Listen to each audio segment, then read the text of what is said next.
Good day students, and today we are starting a new chapter, that is metals and non-metals. I got the information that your first two chapters have been done by you. So metals and non-metals. Now how shall I start?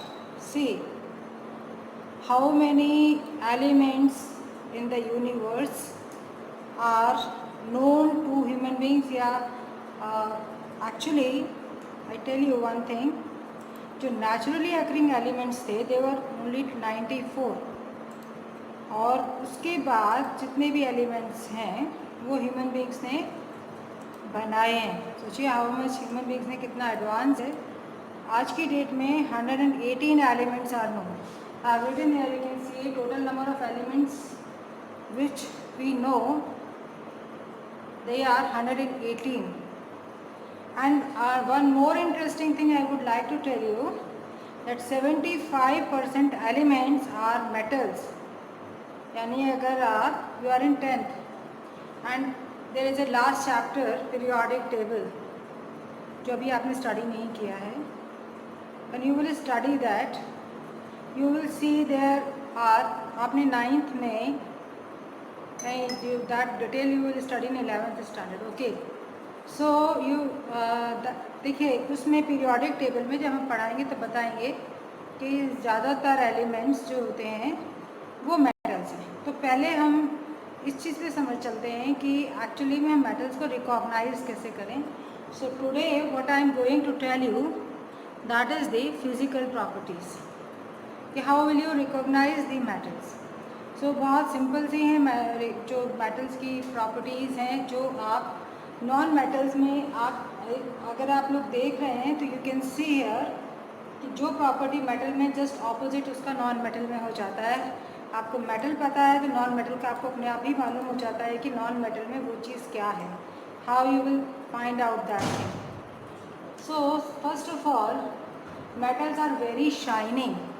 So I should write the meaning also so that you may not confuse. Lustrous means shining.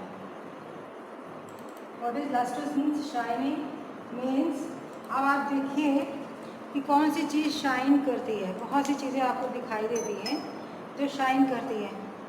Like कोई भी metal है, अगर जो shine कर रहा है तो definitely वो चीज़ क्या है, मेटल है. जैसे gold, gold is a metal, silver is a metal, copper is a metal, iron is a metal.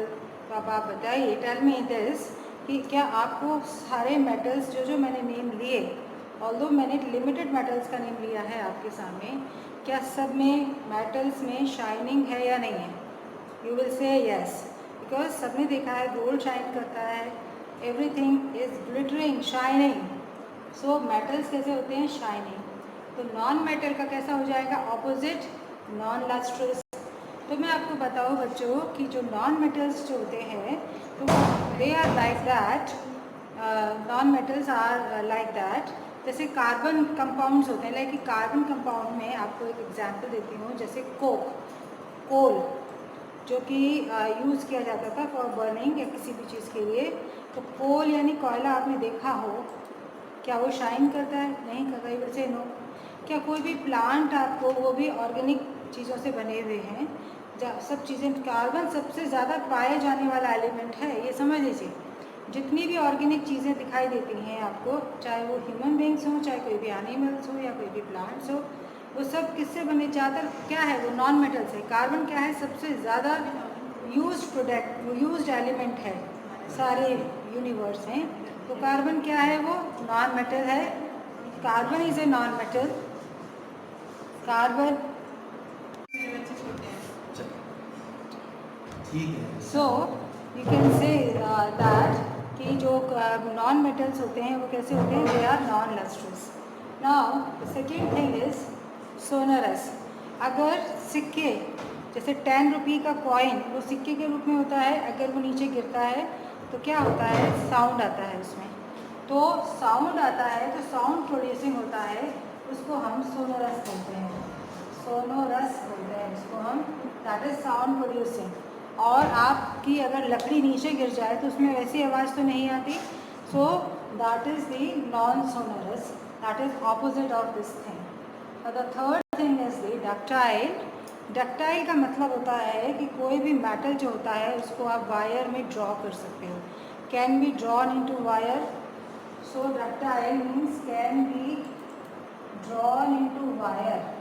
यानी आपको मैं बताती हूँ कि ये इम्पॉर्टेंट क्यों है कि अगर ये प्रॉपर्टी मेटल्स की नहीं होती तो आपकी मम्मा जो इतनी अच्छी अच्छी ज्वेलरी पहनती है ना, वो पॉसिबल नहीं होता। गोल्ड जो होता है मेटल है और हम उसको पतले से वायर में ला सकते हैं, तो इसकी वजह से हम इतनी सारी डिज़ाइंस बना लेते हैं। इवन वायर, इलेक्ट्रिक वायर जो है उसमें कॉपर कैसा है, वायर के फॉर्म में है। वही कॉपर आप मंदिर में जो सागर यूज़ करते हो वो आपको एक पॉट जैसा आपको दिखाई देता है। तो कॉपर में ये क्वालिटी है कि उसको आप वायर में चेंज कर सकते हो। तो ये प्रॉपर्टी किसकी है, मेटल की। कॉपर क्या है, मेटल है, लेकिन किसी उसको नॉन मेटल को आप वायर में चेंज नहीं कर सकते। Now third, this fourth thing is the malleable. Malleable means that is आप जो है जैसे डक्टाइल का था कि ड्रॉन इनटू वायर, आई राइट मैलिएबल का मतलब क्या होता है, ड्रॉन इनटू शीट्स। तो can be drawn into sheets. तो ये भी आप देखिए कि शीट्स आपके जैसे यूटेंसिल्स जो यूज़ होते हैं किचन में, यू कैन सी दैम जो utensils which you are using in the kitchen, तो अगर वो एक शीट के रूप में नहीं आते तो आपकी प्लेट कैसे तैयार हो सकती थी जिसमें आप खाना रख के आप जिसमें आप सर्व कर सकते थे या खा सकते थे। तो मेटल्स की प्रॉपर्टी होती है कि उनको हम शीट्स में चेंज कर सकते हैं। तो ये प्रॉपर्टी है हमारे मेटल्स की, नॉन मेटल में ये प्रॉपर्टी नहीं होती। So I have written non malleable. Now you see the fifth point is high melting point and boiling point. Now you see that the metals जो होते हैं उनका बहुत जो मेल्टिंग पॉइंट होता है और बॉइलिंग पॉइंट होता है वो काफ़ी हाई होता है। मान लीजिए आयरन को आप मेल्ट करना चाहें तो do you imagine at what temperature it will melt और बॉयल। सो मेटल्स का से समझ में आ जाएगा कि बहुत ही हाई मेल्टिंग पॉइंट और बॉइलिंग पॉइंट होता है। और यहाँ समझ लीजिए नॉन मेटल्स का लो मेल्टिंग पॉइंट और लो बॉइलिंग पॉइंट होता है। इसका प्रूफ क्या है, इसका प्रूफ ये है कि whatever vegetables you are making, तो आप इजीली वो चीज़ें आप एक बार को मेल्ट भी कर सकते हो, बॉयल भी कर सकते हो। सो you can see that that is the low melting point and boiling point non metals का होता है। इसके बाद में आप देखिए मेटल्स जो होते हैं वो हार्ड होते हैं। तो metals are hard, see that कि मेटल्स हार्ड होते हैं, ये आपको समझ में आ गया होगा। लेकिन नॉन मेटल्स सॉफ्ट होते हैं। तो कोई भी चीज़ें आपको दिखती हैं, जो भी चीज़ें आप खाते हो पीते हो, ऑल थिंग्स कैसी हैं, वो सॉफ्ट हैं, वो सारी क्या हैं, वो नॉन मेटल्स हैं। इसके बाद में after this we see good conductor of heat and electricity. This is a property of characteristic property of metals. As you know कि जो मेटल्स होते हैं आप उससे electricity, copper wire, silver is the best conductor of electricity, बहुत costly होता है, that's why we use copper. तो आप जानते हो कि मेटल से आप इलेक्ट्रिसिटी कंडक्ट कर सकते हो और हीट भी आप कंडक्ट कर सकते हो। तभी जो आपके जो मेटल्स हैं, वॉट एवर कंटेनर जो आप यूज़ कर रहे हो किचन में, तो वो कंटेनर किसका बना हुआ है, वो मेटल का बना हुआ है। सो उसमें जो है अगर नीचे से आप हीट कर रहे हो, आपने गैस स्टोव ऑन किया है, अगर उसमें हीट पास नहीं होती तो आपका जो फूड है वो प्रिपेयर नहीं हो सकता था। तो ये आपको समझ में आ गया कि metals are good conductor of heat and electricity. Here you see that non-metals are bad conductor of heat and electricity. And the last point is this, that metals have very high density and non-metals have low density. Metals जो होते हैं बहुत भारी होते हैं, non-metals बहुत हल्के होते हैं. So I think you all have understood this. So thank you children, and stay healthy and happy always. So thank you students.